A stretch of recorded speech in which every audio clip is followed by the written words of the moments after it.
Hello guys, welcome back to my channel, Winpit. At pero guys, meron naman akong katanungan na sasagutin. Sabi niya dito, katanungan pala muna ni Serlin Rureca. Sabi niya, Ma'am, sana po masagot niyo po katanungan ko. Di na po kasi ako tumuloy, mismong flight ko. 80K po sinisingil sa akin. Saan po kaya ako pwede makahingi ng tulong about doon, ma'am? Ma'am, pwede po kayo pumunta sa POAA. Meron doong desk sa POAA. Pwede po kayo magtanong doon kung anong dapat nyo gawin.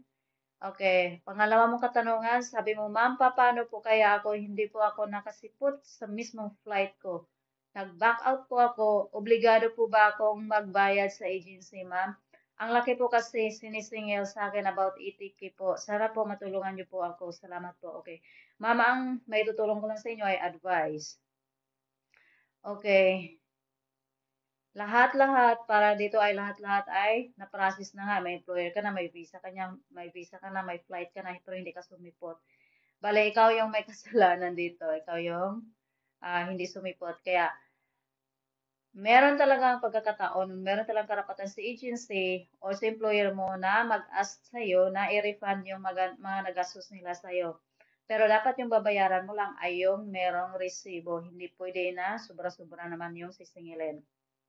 Sabihin na natin na magkano ba yung na-process nila sa'yo, kung sila ba nag-process lahat ng papers mo, kung magkano yung nagastos nila, dapat yun yung bayaran mo. Kasi kung hindi ka makikipagsundo sa kanila, merong tendency na si agency mo or itong sa agency mo, magko-complain doon sa POA para maharang ka. Okay, sabihin na natin na gusto mo mag-apply ulit sa ibang bansa, pero ibang agency naman. Ngayon, pag nag-process ka ng iyong OEC sa POA, makikita yung doon sa POA yung record mo na meron ka pang sabihin na natin itong agency mo na yun nag-complain.